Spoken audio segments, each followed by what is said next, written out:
നടൻ ധനുഷിനെതിരെ അതിരൂക്ഷമായ ഭാഷയിൽ വെളിപ്പെടുത്തലുകൾ നടത്തി നയൻതാരയുടെ കത്ത്.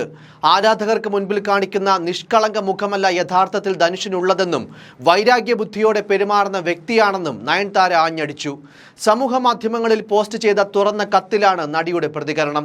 നയൻതാര വിഘ്നേഷ് വിവാഹവുമായി ബന്ധപ്പെട്ട് വരാനിരിക്കുന്ന ഡോക്യുമെന്ററിയിൽ ഞാനും റൗഡി താൻ സിനിമയുടെ ദൃശ്യങ്ങൾ ഉപയോഗിക്കുന്നതിൽ ധനുഷ് തനിക്ക് 10 കോടി രൂപ ആവശ്യപ്പെട്ട് വക്കീൽ നോട്ടീസ് അയച്ചെന്നാണ് നയൻതാരയുടെ പരാതി. ഇതുമായി ബന്ധപ്പെട്ട് നയൻതാരയെയും പങ്കാളിയെയും ധനുഷ് നിരന്തരമായി ദ്രോഹിക്കുന്നുവെന്നും കത്തിൽ പറയുന്നു.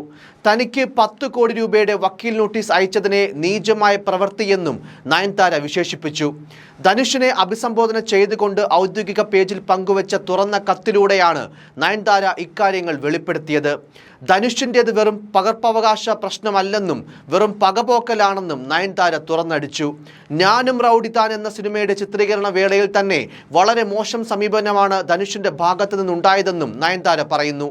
എന്നാൽ ധനുഷിന്റെ കണക്കുകൂട്ടലുകൾക്ക് വിപരീതമായി ചിത്രം വൻ വിജയമായി. ധനുഷിന്റെ പ്രൊഡക്ഷൻ ഹൗസിന് വലിയ ലാഭമുണ്ടായെങ്കിലും അതിൽ ധനുഷിന് വലിയ സന്തോഷമുണ്ടായിരുന്നില്ലെന്നും നയൻതാര പറയുന്നു. നയൻതാരയുടെ കത്തിലെ പ്രസക്ത ഭാഗങ്ങൾ ഇങ്ങനെയാണ്: നിരവധി തെറ്റായ കാര്യങ്ങൾ ശരിയാക്കാൻ വേണ്ടിയുള്ള തുറന്ന കത്താണിത്. നിങ്ങളുടെ അച്ഛൻ്റെയും മികച്ച സംവിധായകനായ സഹോദരൻ്റെയും പിന്തുണയും അനുഗ്രഹവുമുള്ള താങ്കളെപ്പോലുള്ള ഒരു നല്ല നടൻ ഇത് വായിച്ച് മനസ്സിലാക്കേണ്ടതുണ്ട്. നമുക്കെല്ലാവർക്കും അറിയാവുന്ന സിനിമ എന്നെപ്പോലുള്ളവരുടെ നിലനിൽപ്പിനായുള്ള പോരാട്ടമാണ്. ഈ വ്യവസായത്തിൽ യാതൊരു ബന്ധവുമില്ലാത്ത സെൽഫ് മെയ്ഡായ സ്ത്രീയാണ് ഞാൻ.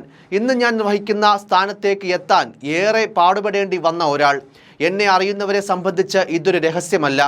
എൻ്റെ നെറ്റ്ഫ്ലിക്സ് ഡോക്യുമെൻ്ററിയുടെ റിലീസ് ഞാൻ മാത്രമല്ല, എൻ്റെ നിരവധി ആരാധകർക്കും അഭ്യുദയകാംക്ഷികളും ഏറെ കാത്തിരുന്നു. ഞങ്ങൾക്ക് നേരിട്ട എല്ലാ പ്രതിസന്ധികളെയും തരണം ചെയ്ത് പ്രോജക്റ്റ് കൊണ്ടുപോകാൻ സിനിമാ സുഹൃത്തുക്കളും മുഴുവൻ ടീമും വേണ്ടി വന്നു. സിനിമയ്ക്കെതിരെയും എന്നോടും എൻ്റെ പങ്കാളിയോടും നിങ്ങൾ തീർക്കുന്ന പ്രതികാരം ഞങ്ങളെ മാത്രമല്ല, ഈ പ്രോജക്റ്റിനായി പരിശ്രമവും സമയവും നൽകിയ ആളുകളെയും ബാധിക്കുന്നു.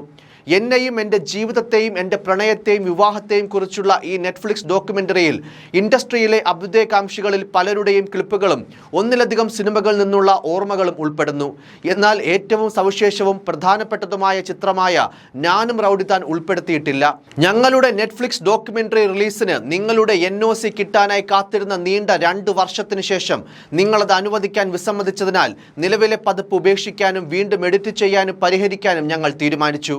ഞാനും റൗഡി താനിലെ പാട്ടുകളോ വിഷ്വൽ കട്ടുകളോ ഫോട്ടോഗ്രാഫുകളോ ഉപയോഗിക്കാൻ ഒന്നിലധികം തവണ അഭ്യർത്ഥിച്ചിട്ടും നിങ്ങൾ അനുവദിച്ചില്ല. ഞാനും റൗഡി താനിലെ ഗാനങ്ങൾ ഞങ്ങളെ സംബന്ധിച്ച് വിലമതിക്കപ്പെടുന്ന ഒന്നാണ്. കാരണം ആ വരികൾ വന്നത് യഥാർത്ഥ വികാരങ്ങളിൽ നിന്നാണ്. ഞങ്ങളുടെ ഡോക്യുമെൻ്ററിയിൽ ഞങ്ങൾക്ക് ഉപയോഗിക്കാൻ കഴിയുന്ന ഇതിലും മികച്ച പാട്ടുകൾ ഇല്ലെന്നറിഞ്ഞുകൊണ്ട് തന്നെ നിങ്ങൾ അതിന് വിസമ്മതിച്ചപ്പോൾ എൻ്റെ ഹൃദയം തകർന്നു. ബിസിനസ് നിർബന്ധങ്ങളാലോ പണസംബന്ധമായ പ്രശ്നങ്ങളോ ആണ് നിങ്ങളുടെ പ്രശ്നമെങ്കിൽ അത് മനസ്സിലാക്കാവുന്നതാണ്. എന്നാൽ താങ്കളുടെ ഈ തീരുമാനം ഞങ്ങളോടുള്ള വ്യക്തിപരമായ വിദ്വേഷം തീർക്കാൻ വേണ്ടി മാത്രമുള്ളതാണെന്നും നിങ്ങൾ ഇത്രയും കാലം മനഃപൂർവ്വം മൗനം പാലിക്കുകയായിരുന്നു എന്നും അറിയുന്നത് വേദനാജനകമാണ്. നെറ്റ്ഫ്ലിക്സ് ഡോക്യുമെൻ്ററിയുടെ ട്രെയിലർ പുറത്തിറങ്ങിയതിനു ശേഷം ലഭിച്ച നിങ്ങളുടെ വക്കീൽ നോട്ടീസ് അതിലും ഞെട്ടിപ്പിക്കുന്നതാണ്. ഞങ്ങളുടെ സ്വകാര്യ ഉപകരണങ്ങളിൽ ചിത്രീകരിച്ച ചില വീഡിയോകളുടെ ഉപയോഗത്തെ നിങ്ങൾ ചോദ്യം ചെയ്തത് കണ്ട് ഞങ്ങൾ ഞെട്ടിപ്പോയി. അതും സോഷ്യൽ മീഡിയ പ്ലാറ്റ്ഫോമുകളിൽ ഇതിനകം തന്നെ പരസ്യമായി പ്രത്യക്ഷപ്പെട്ട BTS ദൃശ്യങ്ങൾക്കും മറ്റും 10 കോടി രൂപ നിങ്ങൾ ക്ലെയിം ചെയ്തു. കേവലം 3 സെക്കൻഡിനുള്ള നഷ്ടപരിഹാരമായി കോടികൾ. ഇത് വളരെ മോശമായി പോയി. ഇത് നിങ്ങളുടെ സ്വഭാവത്തെക്കുറിച്ച് സംസാരിക്കുന്നു. ഓഡിയോ ലോഞ്ചുകൾ ചിത്രീകരിക്കപ്പെടുന്ന നിങ്ങളുടെ പകുതിയെങ്കിലും നന്മ നിങ്ങൾ യഥാർത്ഥ ജീവിതത്തിൽ കാണിച്ചിരുന്നെങ്കിൽ എന്ന് ഞാൻ ആഗ്രഹിക്കുന്നു. പക്ഷേ നിങ്ങൾ പ്രസംഗിക്കുന്നത് നിങ്ങൾ ചെയ്യുന്നില്ല. കുറഞ്ഞത് എൻ്റെയും എൻ്റെ പങ്കാളിയുടെയും കാര്യത്തിൽ നിങ്ങൾക്ക് മുൻ പരിചയമുള്ളവരുടെ വിജയങ്ങളിൽ അസ്വസ്ഥനാകാതിരിക്കൂ. നിങ്ങൾക്ക് മനസമാധാനം ഉണ്ടാകട്ടെ എന്ന് ഞാൻ ഈ കത്തിലൂടെ ആശംസിക്കുകയും പ്രാർത്ഥിക്കുകയും ചെയ്യുന്നു. ഈ ലോകം എല്ലാവരുടേതുമാണ്, എല്ലാവർക്കുമുള്ളതാണ്. നിങ്ങൾക്ക് പരിചയമുള്ളവരും ജീവിതത്തിൽ ഉയർന്നു വരുന്നത് സാധാരണമാണ്. വൻ സിനിമാ പാരമ്പര്യങ്ങൾ ഇല്ലാത്തവരും ഉയരങ്ങളിൽ എത്തുന്നത് സാധാരണമാണ്. ചില മനുഷ്യർ ബന്ധങ്ങൾ ഉണ്ടാക്കുന്നതും സ്നേഹം കണ്ടെത്തുന്നതും സാധാരണമാണ്. ഇതൊന്നും നിങ്ങളിൽ നിന്നും ഒന്നും അപഹരിക്കുന്നില്ലല്ലോ. മേൽപ്പറഞ്ഞതെല്ലാം ജനങ്ങളുടെ കരുണയിലും സ്നേഹത്തിലും കഠിനാധ്വാനത്തിൻ്റെ ബലത്തിലും ഉണ്ടാകുന്നതാണ്. ചില കള്ളക്കഥകൾ ഉണ്ടാക്കി പഞ്ചുവാചകങ്ങൾ ചേർത്ത് അടുത്ത ഓഡിയോ ലോഞ്ചിൽ നിങ്ങൾ പറയുമായിരിക്കും. അതും ദൈവം കാണുന്നുണ്ടെന്ന് ഓർക്കൂ. നിങ്ങളുടെ വാക്ചാതുരിയിലേക്ക് ഒരു ജർമ്മൻ വാക്ക് ഞാൻ ചേർത്തോട്ടെ. അത് ഷാഡൻ ഫ്രോയിദ എന്നതാണ്. ഇനിമേലാൽ ആരുടെയും ഞങ്ങളുടെയും വികാരങ്ങളിൽ സന്തോഷം കണ്ടെത്താതിരിക്കണം. ഈ വിശാലമായ ലോകത്ത് താഴെക്കിടയിലുള്ളവരുടെ ജീവിതങ്ങളിലേക്ക് നോക്കാനും മറ്റുള്ളവരുടെ സന്തോഷങ്ങളിൽ സന്തോഷം കണ്ടെത്താനും അവരുടെ കഥകളിൽ ആനന്ദമറിയാനും എളുപ്പമാണെന്നും മനസ്സിലാക്കുമല്ലോ. ഞങ്ങളുടെ ഈ നെറ്റ്ഫ്ലിക്സ് ഡോക്യുമെൻ്ററിയുടെ ഉദ്ദേശങ്ങളൊന്ന് അതുകൂടിയാണ്. ഇത് കാണൂ, ചിലപ്പോൾ നിങ്ങളുടെ മനസ്സ് മാറിയാലോ. സ്നേഹത്തോടെ ഇരിക്കുക എന്നത് വളരെ പ്രധാനമാണ്. വെറുതെ വാക്കാൽ പറയുക മാത്രമല്ലാതെ നിങ്ങൾക്കതിന് മുഴുവനായും സാധിക്കട്ടെ എന്ന് ആത്മാർത്ഥമായി ഞാൻ ആഗ്രഹിക്കുന്നു, പ്രാർത്ഥിക്കുന്നു. എന്തായാലും നടനും നിർമ്മാതാവുമായ ധനുഷിനെതിരെ ഗുരുതര വെളിപ്പെടുത്തലുകളുമായി എത്തിയ നയൻതാരയുടെ കത്ത് സിനിമാ പ്രവർത്തകരെയും ആരാധകരെയും ഒന്നടങ്കം ഞെട്ടിച്ചിരിക്കുകയാണ്.